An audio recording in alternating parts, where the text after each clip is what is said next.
گربه ناموس مشکوک زاغی را به اسارت گرفته و برای ورق زدن آلبوم مادر او به دنبال مکانی مناسب است.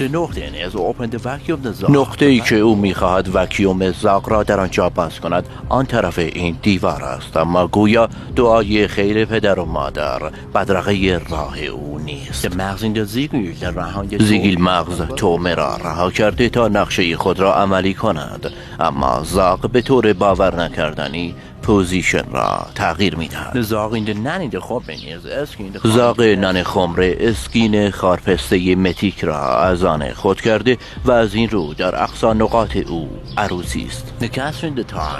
در کسری از ثانیه رشته های گربه به پخ تبدیل شد.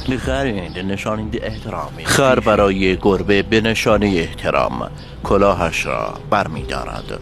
مصر نز